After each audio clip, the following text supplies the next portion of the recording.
శివకేశవార్చనా విధులు క్లుప్తముగా కార్తీక మాసంలో శివకేశవులను పూజించడం చాలా పవిత్రమైనది. సహస్రనామ పూజ, ఉసిరి చెట్టు కింద సాళగ్రామ పూజ, బ్రాహ్మణులకు భోజనం పెట్టడం వంటివి చేస్తే మోక్షం లభిస్తుంది. శివాలయం లేదా విష్ణు ఆలయంలో జెండా ప్రతిష్ఠించడం వల్ల కోటి పాపాలు పోతాయి. తులసీకోట వద్ద నందాదీపం వెలిగించడం, ఈశ్వరునికి జిల్లేడు పూలతో అర్చించడం వంటివి కూడా చేయవచ్చు. ఈ మాసంలో పూజలు చేయకపోతే మరుజన్మలో శునక జన్మ లభిస్తుంది. కనీసం ఒక్క సోమవారమైనా పూజ చేస్తే మాసఫలం లభిస్తుంది. వశిష్ఠుడు జనక మహారాజుతో ఈ కార్తీక మాసంలోని విధుల గురించి వివరంగా చెప్పి ఈ వ్రతాన్ని ఆచరించాలని సలహా ఇచ్చాడు.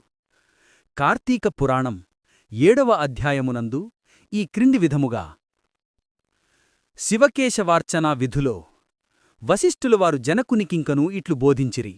రాజా, కార్తీకమాసము గురించి, దాని మహత్యము గురించి ఎంత వినిననూ తనివితీరదు. ఈ మాసములో శ్రీమహావిష్ణువును సహస్ర కమలములతో పూజించిన వారి ఇంటియందు లక్ష్మీదేవి స్థిరముగా నుండును. తులసీదళములతోగాని బిల్వపత్రములతోగాని సహస్రనామ పూజ చేసిన వారికి జన్మరాహిత్యము తలుగును. కార్తీకమాసమునందు ఉసిరి చెట్టు క్రింద సాళెగ్రమ్మము ఉంచి భక్తితో పూజించిన ఎడల వారికి కలుగు మోక్షమింతింతగాదు. అటులనే బ్రాహ్మణులకు కూడా ఉసిరి చెట్టు క్రింద భోజనము పెట్టి తాను తినినా సర్వపాపములూ పోవును.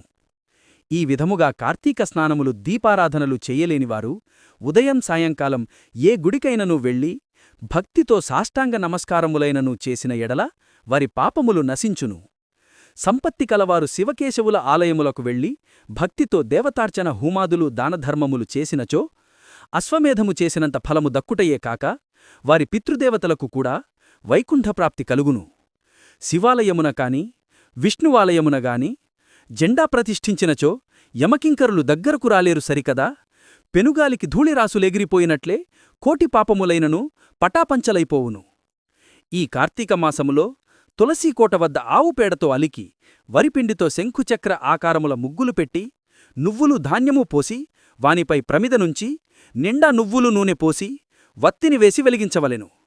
ఈ దీపము రాత్రింబవళ్ళు ఆరకుండా ఉండవలెను. దీనినే నందాదీపమందురు. ఈ విధముగా చేసి నైవేద్యమిడి కార్తీక పురాణము చదువుచుండిన ఎడల హరిహరులు సంతసించి కైవల్యము సంగెదరు. అటులనే కార్తీకమాసమునందు ఈశ్వరుని జిల్లేడు పూలతో అర్పించిన ఆయుర్వృద్ధి కలుగును. సాళెగ్రామమునకు ప్రతినిత్యము గంధము పట్టించి తులసీదళములతో పూజించవలెను. ఏ మనుజుడు ధనము బలము కలిగియూ కార్తీకమాసమందు పూజాదులు ఆచరించడో